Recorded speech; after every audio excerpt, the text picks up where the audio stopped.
రాజశేఖర రెడ్డి గారు మన తెలుగు రాష్ట్రాల్లో ఒక కులమానాన్ని స్థాపించిపోయారు. ఎవరైనా ఇప్పుడు మనం కంపేర్ చేయాలనుకుంటే ప్రతిదీ ఇప్పుడు రాజశేఖర రెడ్డి గారితో కంపేర్ చేస్తుంటారు. అలా కాదు, ఈయన ఇట్లా కాదు అంటే రాజశేఖర రెడ్డి గారు కాదు కదా కాబట్టి ఇట్లా జరుగుతుంది అనేది.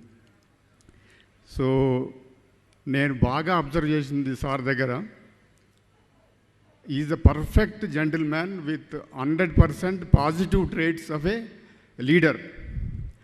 అందరూ చెప్తారు ప్రతి వ్యక్తి పాజిటివ్ ట్రేట్స్ తోటి ఉండాలని, కానీ మనం అందరికీ అది చేత కాదు. నిజంగా అందరూ రాజశేఖర రెడ్డి గారి లెక్క ఉండుంటే సమాజంలో ఏది పోలీస్ కానీ ఏ వ్యవస్థ అవసరం లేదు, అన్నీ ఆటోమేటిక్గా కరెక్ట్గా జరుగుతాయి.